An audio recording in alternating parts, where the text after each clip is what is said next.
హనుమంతుల వారి యొక్క విశేషం ఏమిటి అంటే రామచంద్రమూర్తికి హనుమత్ స్వామి పరిచయమైన క్షణంలో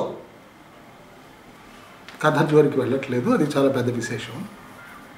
పరిచయమైన వెంటనే రామచంద్రమూర్తికి స్వస్థత కలిగింటారు. ఏమిటంటే నా సీత నాకు దొరికిపోయిందండి. హనుమత్ స్వామి సీతాదేవిని దర్శించిన వెంటనే సీతాదేవికి నేను రామచంద్రమూర్తిని పొందాను అన్నది ఆవిడకి కలిగిపోయింది. కాబట్టి హనుమంతుల వారి యొక్క దివ్యమైనటువంటి శక్తి సామాన్యమైనటువంటి శక్తి కాదు. ఆయన శివాంశా సంభూతుడుగా వర్ణన చేయబడినటువంటి. రామాయణం రచన చేయకపోతే కవి కాదు మేము అని కవులు రచన చేశారు. కొంతమంది అన్నారు, ఎందుకండి ఇలా ఎంతమంది ఇలా రామాయణాలు రాస్తున్నారు అంటే అది మా తప్పు కాదయ్యా అన్నారు. మరి ఎవరు తప్పయ్యారు? రాముడు తప్పయ్యా. ఏమిటన్నారు? అన్ని మంచి గుణాలు ఆయనే పెట్టేసుకుంటే మంచి గుణాన్ని అన్నిస్తావా, చెడ్డ గుణాన్ని అన్నిస్తావా? మీరే చెప్పండి అన్నారు. సకల సద్గుణాలు అక్కడ ఉన్నప్పుడు ఆయనగా ఇంకెవరు వర్ణించాలి? ఆయనే వర్ణించాలి. అంచేత రామాయణంలో ప్రధానమైనటువంటి పాత్ర హనుమత్ స్వామి. రామాయణ కల్పవృక్షాన్ని రచన చేశారు విశ్వనాథ సత్యనారాయణ గారు. రచన చేయడానికి కారణం ఏమిటి అంటే, నా తండ్రి రాయమని చెప్పారు, నాలో ఉన్న జీవుని వేదన తీరటం కోసం రాస్తున్నాను.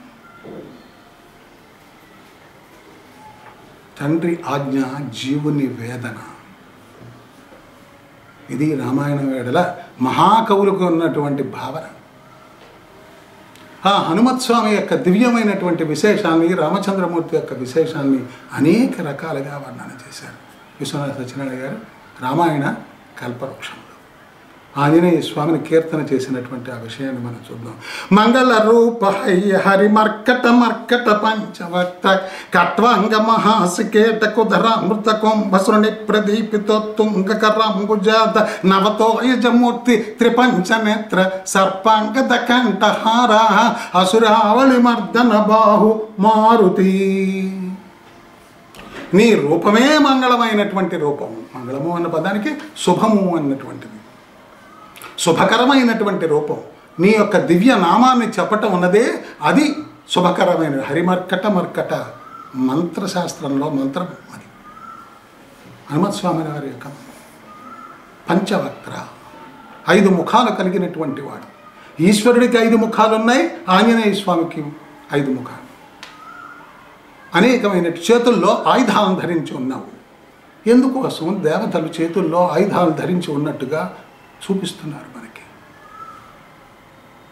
నువ్వు నన్ను ఆశ్రయించు, నీ కష్టం తీర్చడానికి కానీ నీ బాధను తొలగించడానికి కానీ నేను ఆయుధం పట్టుకుని సిద్ధంగా ఉన్నాను అని చెప్పడానికి. మళ్ళీ ఆ ఆయుధం తీసుకురావాల్సిన అవసరం లేదు, రెడీ.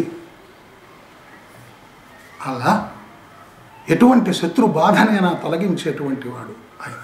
హరిమర్కట పంచవక్త్ర ఖట్వాంగ మహాసి కేట కుదర అమృత కుంభాన్ని కూడా చేతిలో ధరించినటువంటి వాడు. త్రిపంచ నేత్ర, శివుని యొక్క అవతారం కదా నువ్వు. 5 ముఖాలు ఉన్నాయి కదా. త్రిపంచ 3 5 15, ఒక్కొక్క ముఖానికి 3 నేత్రాలు చొప్పున 5 ముఖాలకి 15 నేత్రాలు. సర్పాంగత కంఠహారి, ఈశ్వరుడు ఏ విధంగా సర్పాలని ఆయన కంఠహారంగా ధరించారో అలా హారాన్ని ధరించినటువంటి అసురావళి మర్దన. ఎటువంటి రాక్షసులనైనా, రాక్షస పదానికంటే ఎవడో రాక్షసులు వచ్చి అక్కడ నిలబడాలి, మనల్ని బాధ పెట్టాలి అని కాదు. అధర్మమైంది ఏదున్నా వాళ్ళని మర్దన చేసేటువంటి వాడు.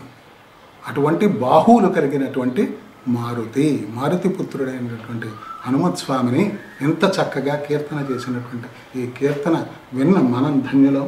స్వస్తి.